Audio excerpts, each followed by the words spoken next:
Okay, yeah, the topic is, as I mentioned earlier, the Zurvanite war machine and the apocalypse. In Zoroastrian political theology, sovereignty is founded on based on a temporal ontology.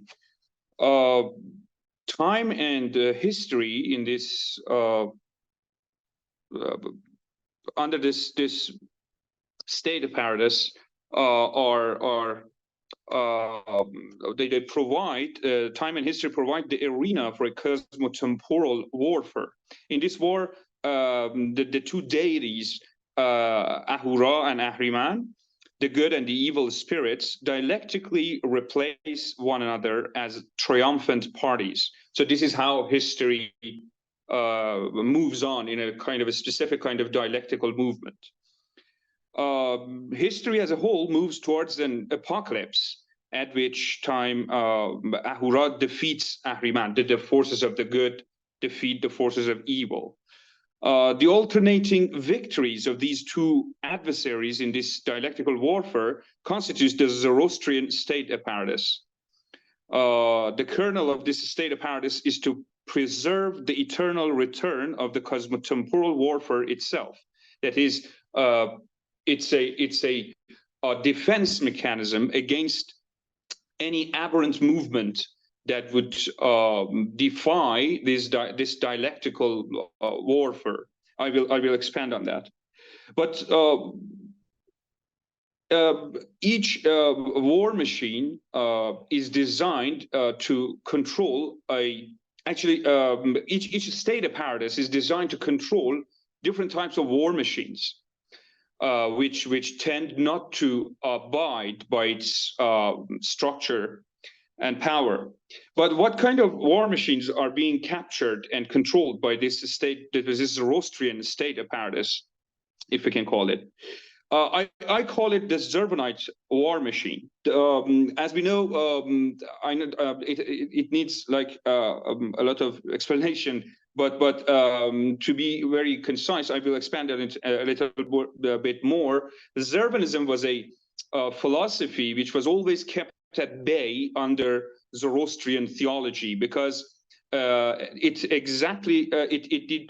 was exactly opposing this dialectical temporality presupposed by the state apparatus of Zoroastrianism. The main feature of the Zurvanite war machine is exactly an aberrant form of temporality. Earth and time, or what we could call it the Iranian cosmotemporal framework, are constantly pulled out of the Ahura-Ahriman dialectic by this Zurvanite war machine.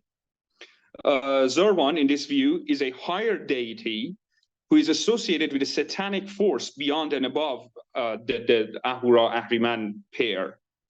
But satanic in this sense means a force that does not comply with the cosmopolitical demands of Zoroastrian political theology. Zurvanism engineers cosmotemporal lines of flight from the Ahura-Ahriman dialectic. But the Zoroastrian state apparatus manages to control or capture this movement by relying on a specific mechanism, that of what I call an internalizing return, that is a specific kind of repetition. The Zoroastrian state apparatus is unable to act without this repetition. This repetition is a defense mechanism that repeats the Ahura-Ahriman dialectic on different levels. On a macro political level, so to speak, it aims to repeat the Zoroastrian Urstadt in all eras, and at the same time to impede the construction of war machines. This is accomplished by a resistant operation by Iranian mysticism on a micro political level, which uses the Zurvanite war crafts against Zurvanism itself in order to neutralize and diffuse its aberrant war machines. The basic instance of this diffusing operation is mysticism or esotericism, Esotericism in the Iranian thought acts as a complicated resistance operation against the Zurvanite war machine, even though it is always mixed with it. It is always taken for wrongly taken for it. It's an internalizing operation that absorbs any line of flight back into the Zoroastrian state apparatus. For instance, the esoteric or mystical endeavors in this framework are aimed at a flattening of the earth, but only in order to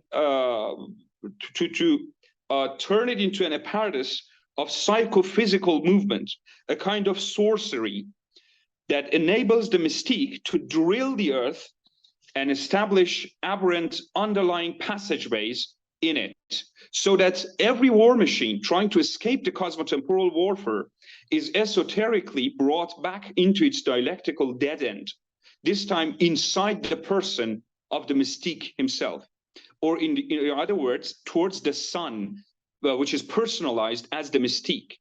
So that's why in Iranian mysticism, all the time we have this the imagery of the mystique turning into the earth or turning into the sun. The mystique at the apex of his esoteric movement is turned into the state apparatus itself via a mechanism of shedding off his body, turning into a luminous passageway for the return which was the basis of the Ahura and Ahriman dialectic. This is the basis of the concept of sovereignty in this ontology. Acts of torture or ascesis are meant to perform brutal and agonizing operations on the body in order to purify or rarefy it, so that it becomes a machine for connecting to the beyond. This, ironically, is the sovereign body, this tortured body. So this is another instance of this dialectic. The more the mystique tries to self-torture himself, the more he gets, the closer he gets to the sovereign. Esotericism places itself exactly at the threshold where the Zurvanite war machine is trying to escape the cosmotemporal warfare. In other words, it is a luminous strategy of capture, to use the Deleuzian concept of capture, that brings back the Zurvanite aberrant escape routes back to the territorialized kernel of the state apparatus, multiplied in the individual bodies of each mystique. Each body here being an individual arena for the cosmotemporal warfare. From a Zurvanite point of view, Zurvan is the point where there is no possibility of distinguishing between Ahura and Ahriman. That's why it is always a kind of a esoteric and forbidden form of thought. The very fabric of the Zoroastrian cosmotemporal ontology, in this sense, is torn apart. In other words, the esoteric internalization of the wounds by the mystique, or Aref, is a resistance act to absorb the ripping force of Zurvanism by turning it into a subjectivized self-torture. The Aref internalizes the aberrant movements of this Zurvanite earth by turning it into what they call Tayyul Arz, which means a super fast movement of the body to distant points of this spiritualized earth. This movement is meant to spiritualize the earth itself as a solar weapon, as a parasitic entity feeding on the solar energy of Ahura. This is only possible if the dark Zurvanite forces are brought back into the Ahura Ahriman dialectics, an attempt to turn the Zurvanite chthonic darkness into a dialectical spiritual force. So that's what the root of much enthusiasm in this mystical thought at the for points at which darkness is suddenly turned into light, or the Satan is turned into God. In modern Iran, so I don't have the time to expand on this, but I just want to point to the continuation of this framework of thought in modern times.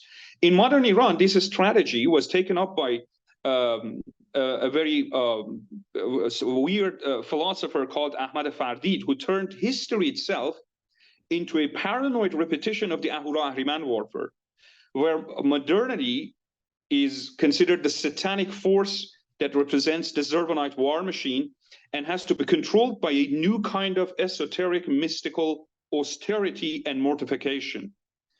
And this was his strategy that